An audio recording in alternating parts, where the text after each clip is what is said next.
The whispers began as faint echoes inside the corridors of Whitehall and the palace press offices, deniable, untraceable, impossible to prove. But now the whispers have become something more, a strategy, a name, a mission. Project Thor.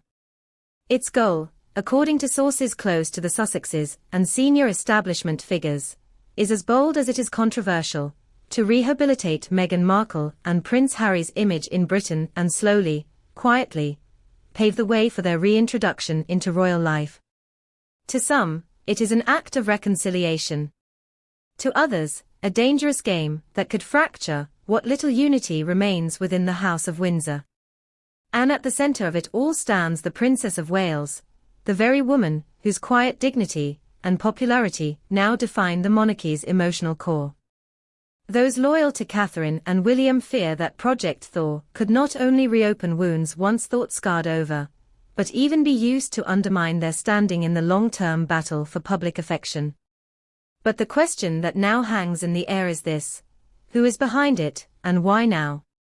It all began, curiously enough, in Paris. Just months after Prince Harry declared on the BBC that he could not see a world in which he would bring his wife and children back to the UK. Citing security fears and deep emotional scars, the Duchess of Sussex was suddenly seen at Paris Fashion Week. The city where Princess Diana died.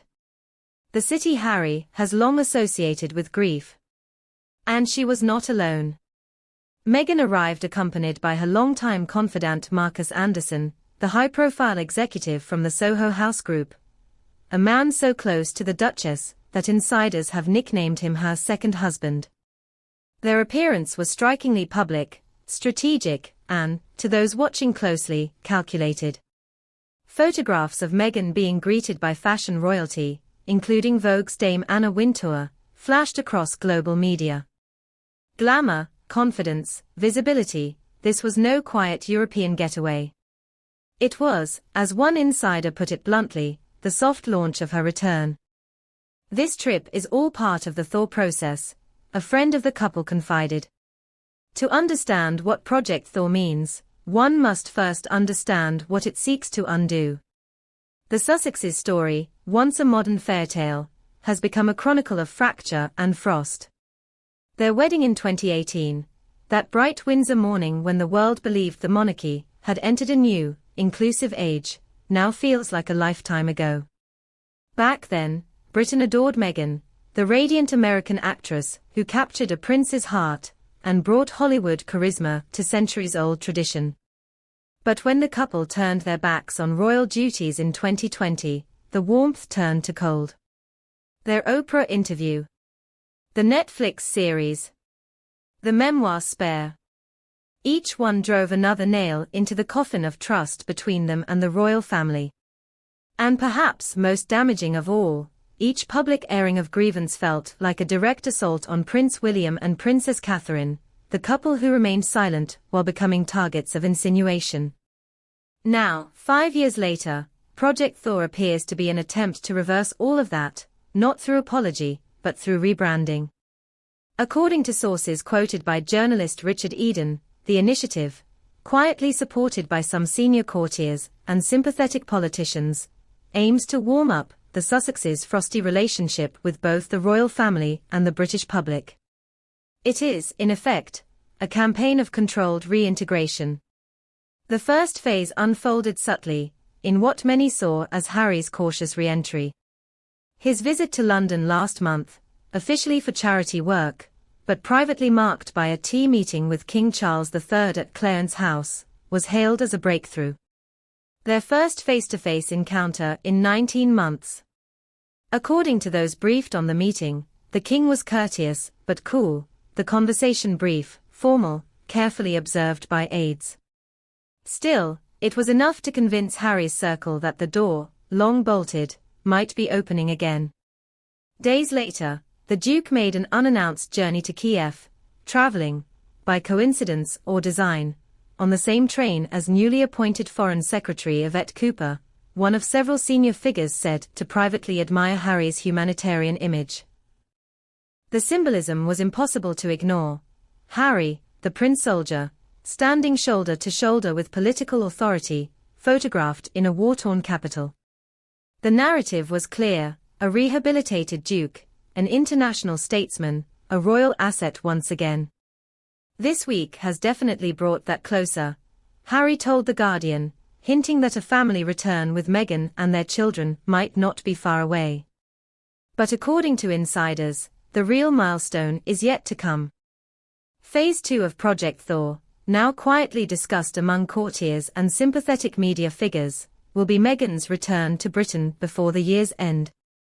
She will be bearing humble pie, one source joked, though whether she eats it or serves it remains to be seen.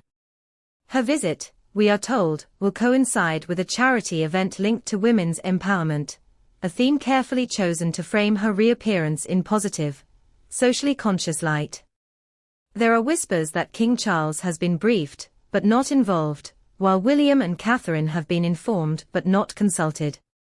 To supporters, this marks the beginning of healing, a long-awaited reconciliation between father and son, and perhaps a symbolic thaw between the monarchy and the couple who once walked away. To others, it is an establishment gamble, one that could reopen old wounds and destabilize the delicate hierarchy that now defines the modern monarchy. Bringing Meghan back into the fold might look like compassion, one former palace aide told the Mail on Sunday, but to William and Catherine, it risks looking like betrayal. Indeed, inside Kensington Palace, the mood is said to be cautious, even weary. The Prince and Princess of Wales have rebuilt the monarchy's credibility through quiet endurance, their popularity now the bedrock of King Charles's reign. They have weathered scandal, illness, and relentless public scrutiny by staying disciplined and united, precisely what the Sussexes, in the eyes of many Britons, failed to do. For the couple who shouldered the burden of silence while their names were dissected in interviews, Meghan's reappearance is more than a media story. It's a reopening of the wound. And so, Project Thor may succeed in melting public hostility, but it may also freeze trust within the family even further. Observers note that Meghan's Paris debut, dazzling, self-assured, flanked by influential allies, bore none of the humility her critics might have hoped for. It looked less like reconciliation, said one commentator, and more like a preview. Behind closed doors, senior courtiers are divided. Some see Project Thor as a strategic necessity, a way to neutralize the Sussex problem, transforming two rogue royals into occasional allies. Others see it as political theater, a distraction orchestrated by figures eager to modernize the monarchy through controlled controversy. But one thing is clear: Meghan's return, even symbolic, will draw global attention and test every line of loyalty within the House of Windsor. Her friend's remark lingers like a warning: she'll be bearing humble pie. Whether she eats it, offers it, or throws it, will define what comes next. Because Project Thor isn't just about warming hearts.